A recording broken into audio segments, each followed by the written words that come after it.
ഈശോയിൽ സ്നേഹം നിറഞ്ഞ ദൈവമക്കളെ, ഇന്ന് നമ്മൾ ശ്രവിക്കുന്ന തിരുവചനം സങ്കീർത്തനങ്ങൾ 103 13 തിരുവചനം. 103 സങ്കീർത്തനം 13 തിരുവചനം. പിതാവിന് മക്കളോടെന്ന പോലെ കർത്താവിന് തൻ്റെ ഭക്തരോട് അലിവ് തോന്നുന്നു.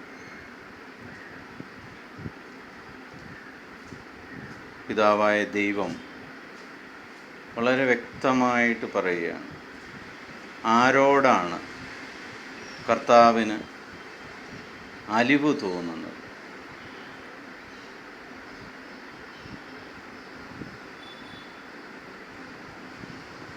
ദൈവത്തെ ആരെയാണോ ഭക്തിപൂർവം ആദരിക്കുന്നത്, ദൈവത്തിൻ്റെ വചനം ശ്രവിക്കുന്നത്, അവരെക്കുറിച്ച് വളരെ വ്യക്തമായിട്ട് പറയുകയാണ്, ഒരപ്പന്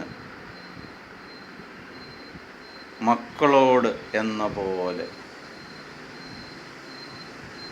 കർത്താവിന് തൻ്റെ ഭക്തരോട് അലിവ് തോന്നുന്നു. അലിവുള്ളവനാണ് ദൈവം.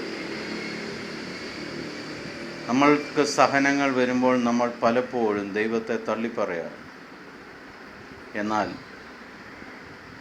വചനം വളരെ വ്യക്തമായിട്ട് പറയുന്നു, മക്കളോടെന്ന പോലെ തൻ്റെ ഭക്തരോട് അലിവുള്ളവനാണ് പിതാവായ ദൈവമെന്ന്. ഈ തിരുവചനം ശ്രവിക്കുന്ന എല്ലാ മക്കൾക്കും ദൈവത്തിൻ്റെ അലിവുണ്ടാകട്ടെ എന്ന് പ്രാർത്ഥിക്കുന്നു. ദൈവം നിങ്ങളെല്ലാവരെയും സമൃദ്ധമായിട്ട് അനുഗ്രഹിക്കട്ടെ എന്ന് പ്രാർത്ഥിക്കുന്നു. നിങ്ങളുടെ എല്ലാ ഉദ്യമങ്ങളും വിജയകരമായി തീരട്ടെ എന്ന് പ്രാർത്ഥിക്കുന്നു. മക്കളൊരനുഗ്രഹമായി മാറട്ടെ എന്ന് പ്രാർത്ഥിക്കുന്നു. ഈശോ മിശിഹായ്ക്ക് സ്തുതിയായിരിക്കട്ടെ.